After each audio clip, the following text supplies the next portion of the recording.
He was seconds away from sitting in his Ferrari when a little boy screamed, "Don't get in the car." No one else saw it. No one else said a word.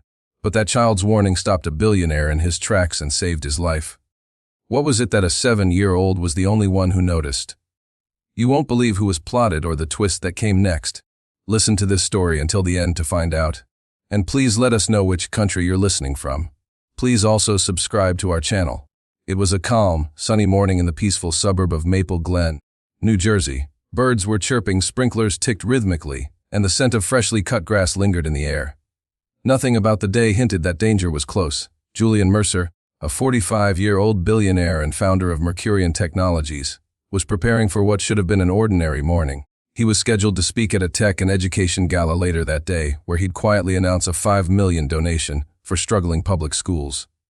Wearing a crisp navy suit and polished red Ferragamo shoes, Julian stepped outside the discreet Airbnb he'd rented under a fake name. No entourage, no media, just him, his phone, and his bright yellow Ferrari parked in front. He glanced at the time, 9:10 a.m., and walked to the driver's side. Taking a steady breath, he placed his left hand on the door frame and moved his right foot toward the pedals. Just then, a scream, one sharp, desperate scream, pierced the quiet. "Don't get in the car." Julian froze mid-motion. The voice was young, high-pitched, terrified. Turning, he saw a small boy, no more than 7, sprinting toward him from across the street. His face was wet with tears, and his green jacket fluttered behind him like a cape. "Please don't," the boy cried again. "Don't." "Sit down." Startled, Julian straightened. "What?" The boy didn't stop. "Don't get in. There's something in the car." "Please, mister. It's not safe." Julian blinked, trying to process. "Slow down." "What do you mean?" Pointing frantically under the driver's seat, the boy shouted, "I saw a man put something there this morning. Wires, a box. He wore gloves." Julian's pulse surged. The boy's fear was too real to be faked. Still holding the door open, Julian cautiously leaned forward just enough to see something metallic, black, and clearly out of place. A blinking red light. He backed away instantly, chilled to the bone. Within minutes, Julian's private security arrived in 2 black SUVs, tires screeching as they turned into the Koldik. Their guns remained hidden, but their urgency wasn't. One agent dropped to the ground, inspected underneath, then carefully checked the inside of the car. Seconds later, "Confirmation, sir," he said. "There's a device, motion triggered. It's an explosive. Emergency crews were called in." Police taped off the street. The bomb squad followed. Julian stood silently on the sidewalk, trembling. He couldn't stop looking at the little boy who'd just run across a lawn and quite literally saved his life. His name, Elijah Turner, 7 years old. He lived 3 houses down with his mom, who was asleep after her overnight shift at the hospital. Elijah had woken early and sat near the window with his sketch pad when he noticed a man in a hoodie crouched beside the Ferrari just before sunrise. At first, he assumed the man was trying to steal something until he saw the wires and the blinking light. So, when Julian came outside and approached the car, Elijah didn't think. He ran. Julian couldn't stop shaking. Not from the bomb, but from what stopped it. A boy with no phone, no badge, no backup, just raw instinct and heart. Elijah stood near the curb, eyes downcast, worried he was in trouble. Julian crouched beside him. "Hey," he said gently. "You saved my life. Do you understand that?" Elijah gave a small nod, still wide-eyed. Julian asked, "Where's your mom?" "She's sleeping," Elijah replied. "She works nights at the hospital. I tried to call 911, but the Wi-Fi wasn't working." Julian let out a shaky breath.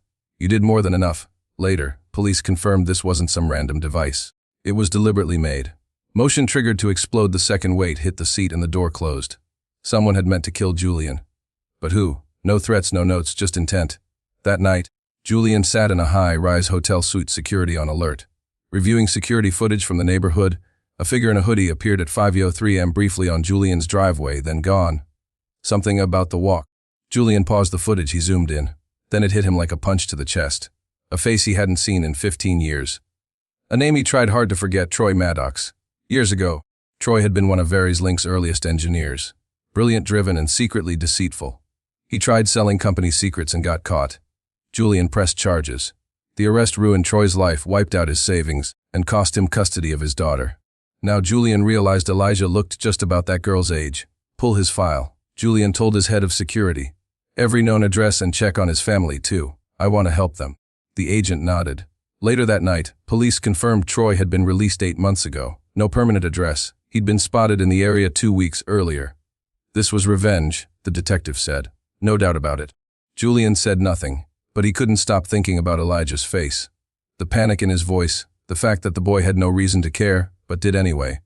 And the question that haunted Julian: what if I hadn't listened?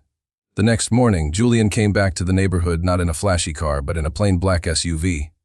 He walked up to a small brick home and gently knocked. Elijah's mother, Danielle Turner, answered in her scrubs, confused, until she recognized him. "I'm so sorry," she said. "He didn't mean any trouble. He just said something was wrong. He saved my life." Julian interrupted. "Please, I owe him everything. He's still asleep. He's been quiet since yesterday. Can I talk to him just a minute?" She hesitated, then let him in. Upstairs, Elijah sat on his bed hugging a lion plushie. Julian stepped in and smiled. "You're not in trouble," he said. "Actually, you're kind of a hero." Elijah looked up but stayed quiet. Julian crouched beside the bed. "You trusted your gut. You spoke up. Most adults wouldn't, and that saved me sniffling."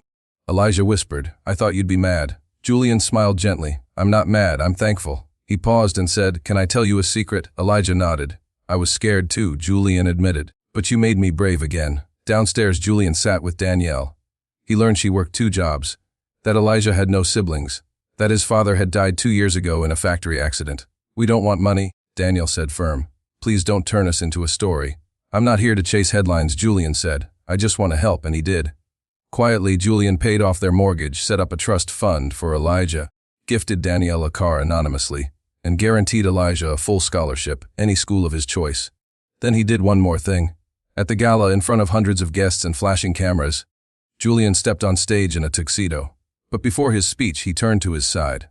"Before we begin," he said into the mic, "I'd like to introduce someone far braver than me."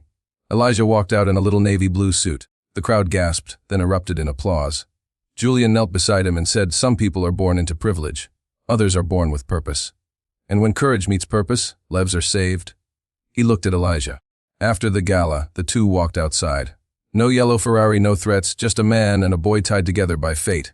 "Ever been in a limo before?" Julian asked. Elijah grinned. "Nope." Julian opened the door. "Then let's change that. Because sometimes the person who saves your life is the one who had every reason to stay silent but didn't. And that is what makes a true hero. If you saw something that didn't feel right, would you have the courage to speak up even if no one believed you? Let us know your honest opinions in the comments below, because sometimes the smallest voices make the biggest difference. And thank you for listening to Storyline Narratives.